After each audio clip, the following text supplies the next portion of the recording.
So hello everyone, my real pleasure to be hosting this event on tourism and travel.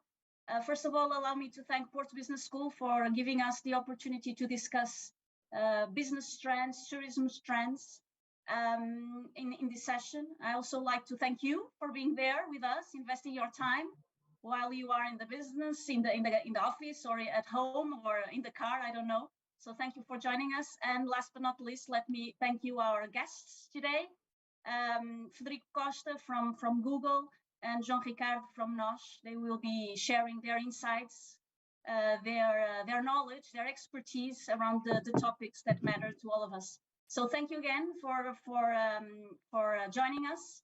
And I like to be, on time, sharply on time. So let's start. I know that some of you might be late, but we'll start anyway. So let me just give you a small, let's say, context information about the topics that we'll be discussing today. So all of us are talking about the need to transform tourism. We know all of that. So after the pandemic, tourism has been trying to lead the way, essentially because of two reasons. I guess that most of the companies believe that this transformation of tourism will increase efficiency, will drive to cost savings, will improve also customer experience. But there is a second reason. I think, tourism is trying to lead the way because we know that in the sector, we have a contribution to make as far as the United Nations 2030 agenda is concerned. So transformation is something that has to happen, not only because of business issues, but also because of our positioning worldwide. And if we want to lead tourism in an international setting, we have to transform the sector. And that's pretty much why I have these two guests with me. So Google has been helping the travel industry to reach travelers everywhere. No matter when. With Google, we can discover all the insights. We have a great number of tools to reach global travels at every stage of their journey, because all of us are travels as well.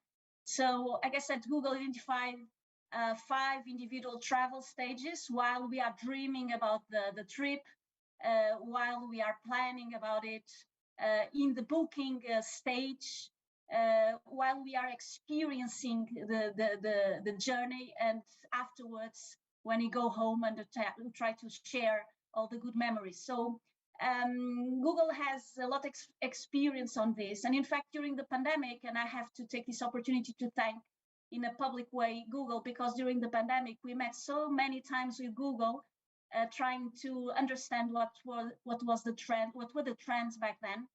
And these meetings were really insightful, not only for me personally, but to all the stakeholders in the sector. So allow me to start with Federico. And I'd like very much to ask Federico about the business, about the insights, basically, that we can explore with Google information. So I don't know how many searches we have in Google daily, but I guess 5 billion searches, 6 billion searches, I have no idea. But the question to you, Federico, is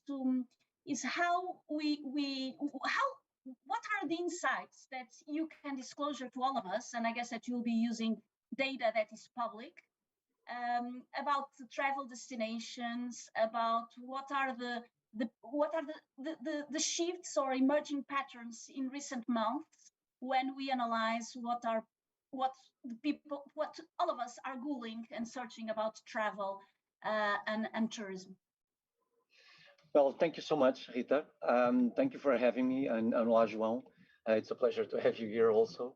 Well, actually, for me, it's very important to be here because I'm in charge of travel at Google, and for the last 1.5 years, pretty much the post-pandemic part of it, it's been easier. And what we have done during the pandemic it was really difficult. It was really difficult to try to understand and to predict the outcome of the pandemic. Although none of us were expecting this rebound. So the rebound has been better and more positive than what we were expecting during those very, very difficult times of the pandemic. Second, because travel and tourism is really important for Portugal. It is helping the country in the economic recovery. And so it's very interesting for me to be in this turmoil, trying to understand and to fulfill the role of Google within travel. The role of Google is to connect users to companies and to businesses. Why? Because they use our platforms and our tools to plan their trips, and we help customers to get the best insights out of these searches to make better business decisions. This is pretty much the role of Google. We have too many platforms, too many searches. We have Google Street View, we have Google Maps, we have Waze, we have Google Flight Search, and then we have some platforms that are helping also the customers to really understand those insights. So I'm going to take some data from a few platforms like Google Destination Insights, Google Trends, and others, Hotel Insights, that I don't know if most of the companies understand are open and free to everyone. Everything that I will say here in terms of trends are public, and all companies, every company in Portugal, no matter what size of the size of the company is, they can access this data and make better decisions with it. For Portugal, and how is Portugal performing? Well, we can see on the streets travel demand, and when I say travel demand, is the number of searches of international users to Portugal as a destination country is growing, and is growing comparing with 2022. That was the record year in terms of searches and in terms of demand, even higher than 2019. So this is a very important data point. We are still growing. International demand is growing faster than domestic demand, but Portugal as a destination for travel is a very competitive market still. But we have changes compared with the last 5 or 6 years. One of the changes is not new, is the US, the weight of the US travelers trying to know and to better understand Portugal for the next destination. And it's important to refer that the US is now the 4th market in terms of searches for Portugal as a destination, only below UK, Spain, and France, but way ahead now of countries, natural countries, feeder markets for us like Brazil, Netherlands, and Germany, which is really, really interesting. The outcome for this, for the businesses, we need adaptation. Our business needs to adapt because the US traveler is very different to some of the travel that we are used to have in Portugal. Second data point is a number of other markets, new markets like Australia, Canada, Italy are on the rise again. So we need to better understand that what is the expectation of an Australian to visit Portugal? Why are they visiting us? What are the experiences they want? And so this poses a lot of challenges for the companies and for the businesses, because we need to adapt, we need to understand the user, we need to understand the consumer to give them with a better service while in Portugal. Yeah, it's a long ride for the Australian people. So I guess that we have to provide exactly what they want or what they expect. Otherwise, it will be, quite bad for all of us. Thank you so much, Federico. I think it's very, you provide very valuable information, because some positive insights, in fact, very positive insights. We are still growing, it seems, growing in a very steady pace as far as the Americans are concerned. So that's great news. They are willing to pay a lot for the service that we provide. So it means that we can position ourselves in a high-end way, I would say.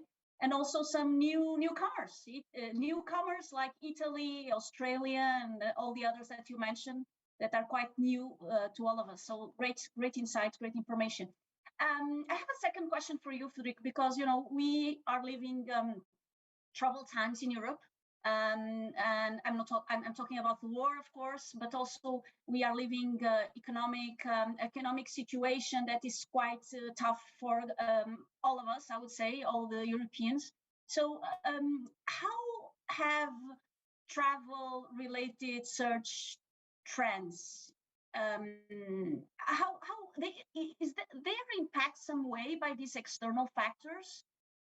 We are talking about global events, economic conditions, or at your end, at your beacon, you don't see anything happening. So people continue to have interest on traveling in Portugal, and the economic conditions are not jeopardizing or damaging this willingness to travel. Well, it's a very good question, and it's a very complex answer, but we need to understand what we see. Of course, the situation in Ukraine, the problems related with climate change, which is also impacting traveling, the rise of cost of living, all of these are obviously inside the minds of a traveler when choosing a destination for travel. I think in Portugal, for international travels, I think we are still very competitive because there is a perceived view that we are less expensive compared with other destinations, and we are in a very interesting position in terms of geographic map in Europe. Now, what we know is the economic situation is impacting the way, and the cost of traveling or the cost of going on holidays is impacting the way people search. Not canceling trips, but adjusting the nuances of the trip, the type of experience that I want to see, and we see that through searches. The second thing is, and this is external numbers, the prices have increased sharply across all travel categories. Flights are 10% more expensive than in 2019. Accommodation is 15% more expensive than in 2019. And car rental are 54% more expensive than 2019. I saw this in a website called Nerd Wallet, which is very interesting. Now, what is the outcome for Portugal? And what we need to understand, not only for Portugal, but specific for Portugal. The only category that was not rebounding after COVID was corporate traveling. And now we see a new category that we call bleisure, which is a mix of business and leisure that we need to take advantage of, because specifically for trips that are primarily related with work, a lot of people, for instance, from the US and from the Anglo-Saxon markets, are trying to accommodate leisure, 2 more days or 3 more days with my family for leisure, while I have to spend 2 or 3 days in my meetings or for work reasons. And this requires some adaptation on the promotion, on how to see the trends and for us. But I think all in all, Portugal is very competitive still, even for the bleisure market. So we see that there is a huge concern. Again, domestic searches for Portugal as a destination are more or less flat compared with 2022. So we see that the rise of costs and cost of living might impact the way we shape our travel destinations and travel journey. Yes, definitely, and I guess that it will impact for sure, because as you said, prices have been increasing. Our power to buy stuff and to use or to spend money in traveling will be somehow conditioned, and so in short term or medium term it will have an impact. And I agree with you that Portugal is not a cheap country anymore. You try to deliver good value for money. It's true, but if the prices continue to rise in a very steady pace, we might end up with an issue or with a problem, I would say. So let's change gears a little bit, shift gears a little bit, and let's invite João Ricardo for the conversation. NOS has been a very active partner in tourism, partnering with the National Tourism Board, with the Turismo Portugal. They have been, delivering a couple of good projects using their technology, and so I will start from there, I would say. So all of us are talking about digital transformation, about the need to include digital technologies such as cloud computing, artificial intelligence. Everybody talks about ChatGPT and all the others, virtual reality, augmented reality, all of that. So my first question to you, João Ricardo, is the following one. So how can we transform the travel industry, especially because all of us have great expectations about 5G. We know that 5G could help to transform the travel industry or several industries, not to mention just one, because it will have a transversal impact in several industries. So the question it will be, what are the potential benefits of the 5G for tourism stakeholders such as tourists, hotels, transportation providers, destination management organizations such as Turismo Portugal and many others. So could you share your insights on these? Yes, for sure. Thank you, Rita, for the invitation. Thank you, PBS. And I'm so glad to have Frederico here with me. Google and NOS are two of the partners of NEST, so the Center for Innovation in Tourism, that is one of a very active institution, public/private managed. So it's a pleasure to be here. So answer to your question, I really believe the 5G and telecommunications in general can have a role on providing a good experience and good infrastructure for all the players. So starting from the tourists themselves. I think everyone can experience that when we travel abroad, that we have much better conditions telecom-wise at home than we have outside. So I think one of the ways of giving a good experience to tourists is that we have very good infrastructures. It's not only the roads. I cannot say the airports or the railroads, but anyway, at least on the roads and telecommunications, I'm pretty sure we do offer tourists a very good basis for the experience. Then I would say that there's no way of providing a good experience without internet access or Wi-Fi at the hotel. And customers are more and more demanding technology-wise, so they would expect the interaction at check-in, so the interaction with the service during stay is more and more digital. So this creates a pressure on the hotels and all the service providers in tourism to embed technology and to provide the best services. So in that sense, you're right that it's not, tourism is not an island, so it's not a vertical that is standing alone. I think technology can provide the very same opportunities to face customers differently and better, and at the same time pursuing efficiency on the operations and the back office. And so in rough terms, I would say that 5G, and it's not only 5G, it's 5G as a catalyst of all the other technologies, can create a disruption on customer facing, because on one hand, you can somehow experience or have a glance of the experience you can face in the destination before with just some augmented reality or virtual reality glasses, and you can somehow experience or at least have a glance of the experience you can have in the destination. That's why at the same time, we all remember the time hotels start publishing photos of the hotel rooms or the lobbies in their websites.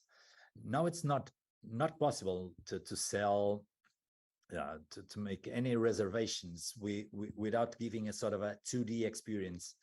And I believe we are starting an age where the 3D experience, even if it is not as rich as pure reality, will be the standard. So customers are looking for a 360 experience, to have the opportunity to have a sense of what they are finding in the destination, being hotels or monuments or whatever. So this is on the customer facing side. On the back office side, that's a lot of things we can do with 5G and technologies around, with IoT and all the sensors that will provide you information that are key for pursuing sustainability, so saving costs and at the same time saving the planet. with so the heating pumps or the air conditioners, whatever. So I think there's lots and lots of examples to give on where is technology playing a role, both on customer facing and on operations.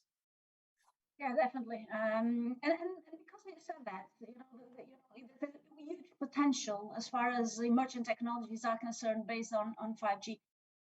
So can you share some real use cases that you are aware of in the tourism industry? You mentioned the check-in process. Yes, all of us have the past, the bad experience while we are queuing up in a check-in process, because we are waiting to show our passport and for them to give us the room keys. But can you describe or pinpoint some real use cases of 5G? And you mentioned Nest, so I guess that you are involved in a couple of projects with Nest in the tourism industry that's alive and kicking and could be kind of insightful and inspirational for all of us that are in the industry. Yeah, definitely. So even if some of these examples have not been done on tourism, but can be applied most directly. Okay. So one pretty common example is what's going on augmented reality information.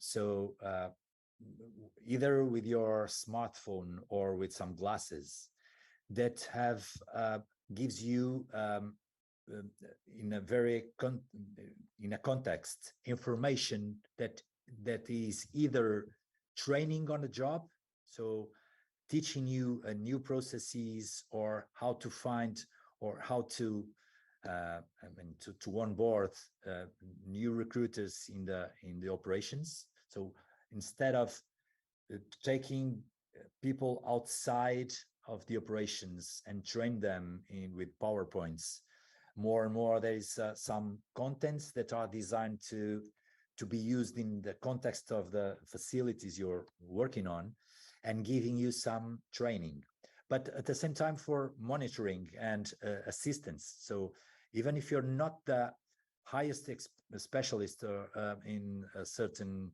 equipment, you're able to have some information of what that alarm or those lights mean, and you can have a sort of a second line command center with the real specialists giving you the insights and the information you're using in real time. So this is a pretty common example, more on the operation side.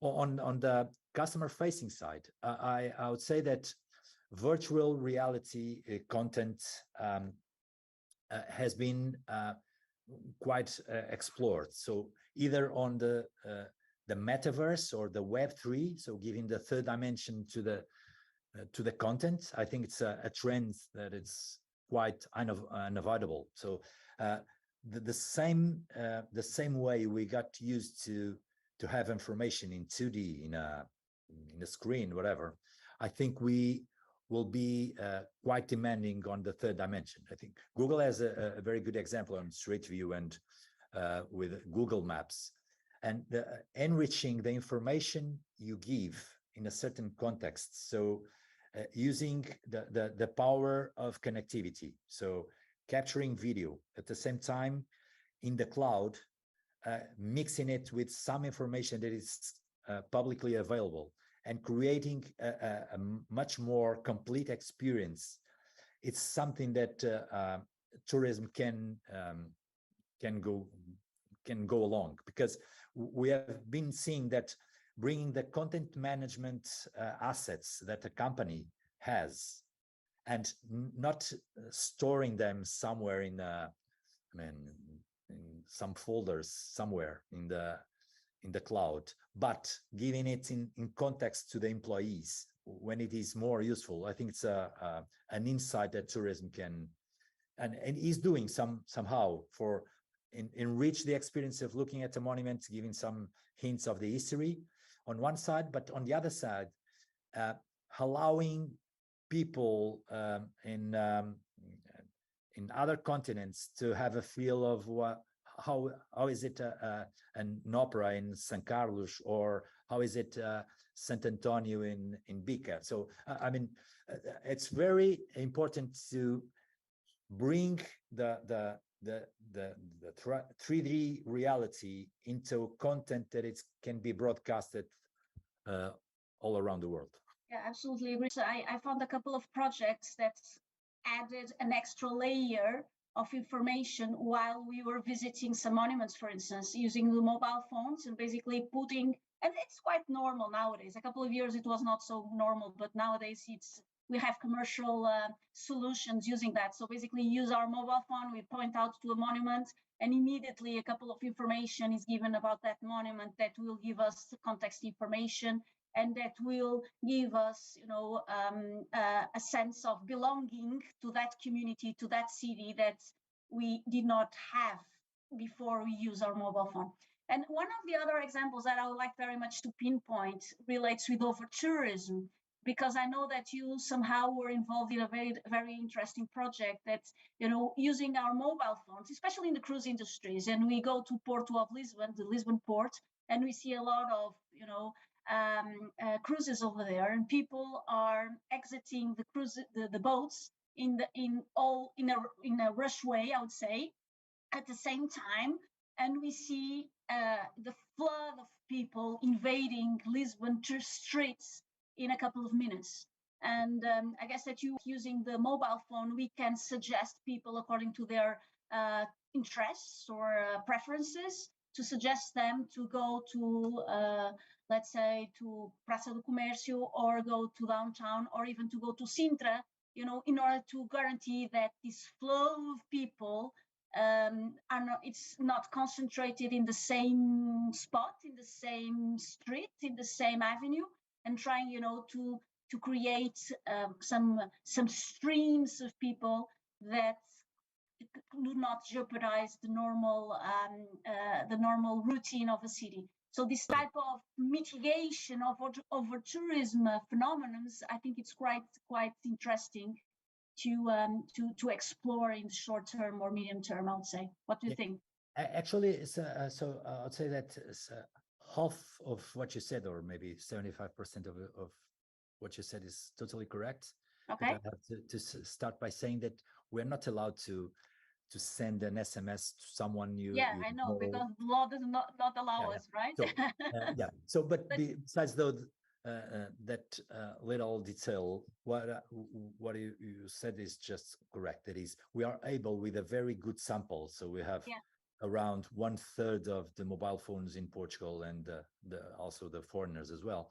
So we are we have quite strong samples to assess so the pressure in some specific areas. So we have been doing, and with Tourism Portugal since the beginning, a lot of studies around what are the areas that are more under pressure, and not depending on the sort of a qualitative way of thinking, oh, this has over tourism or not, but measuring it, and so giving some information for the decision makers to decide upon. So to open, to define the open hours, or decide what sort of languages should we prepare for. There's one specific example that is not mine or ours, that is El Corte Inglés has a specific time in the indoor sound facilities that will speak in Mandarin at 5 o'clock. And why is that? Because they just gather the information that from the credit cards that there will be a peak at that time. And it's a way of, at the same time, to create empathy with your visitors and the tourists, but at the same time to create more conditions to convert business. Yeah, of course. Yeah, great. I didn't know that. Very interesting. Very exciting. So let's shift gears again, and I'll move to Federico, invite him to join us, and to share with Portuguese small and medium enterprises what would be the first step towards Google instruments or Google tools, because I guess that most of the Portuguese SMEs do not know that they have great advantages while using Google services, most of them free of charge, by the way. And so I'll give you the floor, Frederico, for you to pinpoint what are the advantages of using these tools, and what can Portuguese companies and Portuguese businessmen and women do in order to grab these opportunities. Yeah, thank you so much. I think you're right, Rita. Most of the time, the way we invest in the industry and the travel industry is not only related with users and travelers, it's also related with companies. Yep. And most of the time, it's been difficult to show to specifically small and medium businesses the way they can leverage the information that we have and the information that users are giving us, all of us, in a very private way, to help to their business decisions. So first, I think we have to really push for a different behavior of the small and medium business. This is easier to say than to do, but one is they need to understand that things change. Okay. The users change, the tourism change, the tourists change. It's different to work with a tourist, American tourist, than to work with a Spanish tourist. Completely different. The expectations, the way they act. For instance, a thing that I didn't know is that an American spends more money, stays more time, and visits more places while in a country, which is quite different. They use more the facilities of the hotels than for me, that I just sleep at the hotel and then I have dinner and I have all the experiences outside of the hotel. This is different. How can we leverage this? Second, they need, as João was mentioning, through El Corte Inglés example, to know their customer and understand that. And with that, they also need to do something that is quite difficult, which is to reinforce their workforce capabilities. And this is critical via requalification or hiring new profiles that have the right skill set to work with the new digital ecosystem, generative AI, and specifically trend spotting, because trend spotting is what some developer that is out of the university now can bring to those businesses. And then take advantage of the platforms, the open platforms that are there. Google Trends is one of them. If you want to know everything that the Portuguese people or global people are searching on Google, you just go to Google Trends. It's open. Every digital marketing, every marketing department should have, at the enterprise level or at a small level, small business level, Google Destination Insights, which is an amazing platform that we have. Unfortunately, it is not yet in Portuguese, is in English, but we can see specific travel trends for Portugal. Who is searching, which countries, for which cities, what are they searching? It's really interesting to see accommodation or not accommodation. So it's really interesting. Hotel Insights, which is also interesting. If I have a small hotel or a small hostel, how can I understand the trends, what people are looking for accommodation? And last but not least, one of them, to create the Google Business Profile, because if you create a Google Business Profile, you can have access to better promotion, how to promote your business to people that are searching for the type of services that you provide. And it's very important for small, medium, and large companies to understand the power of promotion. People are looking for us. What can I offer them? What can I show? I need to show up to tell them that I have those services and I can be a good choice for their destination. Rita, I think you're on mute. Yeah, I am. It always happens, right? We are so experts on virtual meetings, and we always miss this crazy button.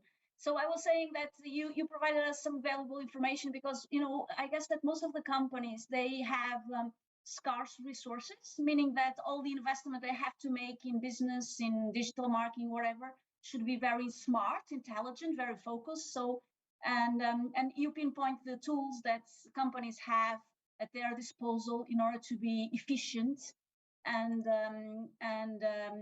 smart at the same time, using their resources in a wise way, I would say. So thank you again, Frederico, for providing us that information. João Ricardo, I will end with you. We are almost done. So I guess that 45 minutes of conversation is good enough for us to incentivize and to mobilize a couple of people that are listening to us So I will end with you, and I will end with a question pretty much in line with the question that I posed to Frederico. So because you have a great experience on companies, we are always saying that companies need to accelerate digitalization. They need to be more digital. So what, in your point of view, should be the first step for most of SMEs that might not be very well prepared around the topic? And Federico just pinpoint the need to train people to create the competences on digital. So in your opinion, taking into account your experience as businessman and working in a technology company, what would be the first step that Portuguese SMEs related with tourism should take in order to take advantage of 5G technology, in order to take advantage of all these tools that you just described a couple of minutes ago, including artificial intelligence, augmented reality, and blah, blah, blah, blah. So what is the takeaway, or maybe not one step, but 3 takeaways that you like to share with the companies in order to accelerate digitalization as a whole? Well, I don't think it's the first step that is one should be worried about. So I think the entrepreneurs and even on the SME side, they do know that there are technology around, they are adopting it. So they are joining different global platforms when it is useful. They use many of the services that are available. What I think is that they need to feel the sense of urgency that they don't have time. So many times, and that's one of the things that annoys me when we're talking about technology, someone will say, okay, this is something in the technology of the future. What do you mean of the future? I mean, if we're talking about it, it is because it does already exist. So postponing the decision is one of the problems. So not feeling that every day or every month one decide not to adopt certain technology is 1 month that we are losing ground for someone, either in the same country or somewhere else. So I think that's one of the topics. Secondly, I think there's a sense of literacy. So we have to be we have to be conscious that the level of digital literacy is not the best. Although I have to say, nowadays, talking to a man or a woman in his 50s or 60s, it's not the same thing we were facing or we faced 20 years ago. So it's different. So it's much more literacy there than one could expect. And the third one, and I think it's the cyber security thing. That is, there's something the entrepreneurs and the companies have to face. They may think that, okay, I'm in a small country, I'm in a small company inside a small country, so nobody cares about me. But the thing is not this way that works. So there are my business or everyone's business can be hurted by the lack of security. So at the same time, I would say it's a question of pace. So let's put some sense of urgency. It can be a question of competitiveness.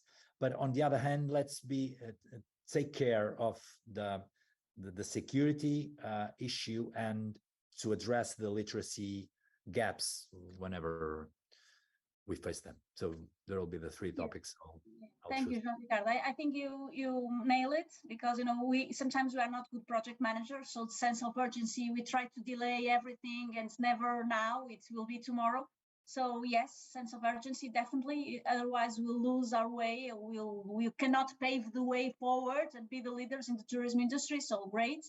Second, literacy. To invest continuously in ourselves, in our knowledge, trying to keep up with the good trends and the positive trends that could, improve and create good benefits to our business. And last but not least, security issues, especially because, we are getting global every day, more and more global, and we cannot be jeopardized or damaged by security issues, that's for sure.